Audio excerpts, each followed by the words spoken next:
کبھی کسی غریب کے پاؤں میں جوتا نہیں ہوتا، کبھی کسی بزرگ کے کندھے پر بیٹا نہیں ہوتا، کبھی کسی مسکین کے چہرے پر ہنسی نہیں ہوتی، اور کبھی کسی ماں کی آنکھ میں آنسو چھپے نہیں رہتے۔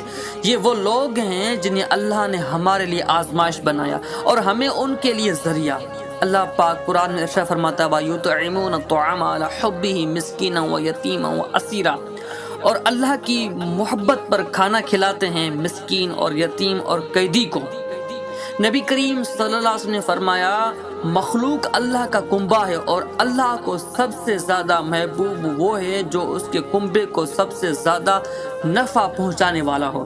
نبی کریم صلی اللہ علیہ وسلم جب کسی بوڑھے کو دیکھتے تو ادب سے کھڑے ہو جاتے، کسی مسکین کو دیکھتے تو ان کے پاس بیٹھ جاتے۔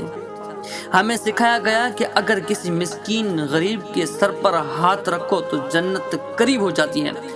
حضرت علی نے فرمایا جس دن میں نے اپنے سے چھوٹے کو عزت دی اور اپنے سے بڑے کا احترام کیا، وہ دن میری انسانیت کی معراج تھا۔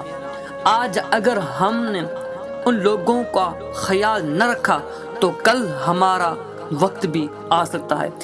یہ دنیا فانی ہے، مگر نیکی دعا خدمت باقی رہتی ہے۔ چلیں کسی بوڑھے کا ہاتھ تھام لیں، کسی غریب کے دل میں خوشی بھر دیں اور اپنی ماں باپ کو گلے لگا کر جنت کمائیں۔ جو کسی کی دنیا سنوارتا ہے اللہ اس کی آخر سنوارتا ہے۔ ویڈیو اگر اچھی لگی ہو تو دوسروں تک پہنچائیں، ہو سکتا ہے کسی کے دل میں یہ بات اتر جائے۔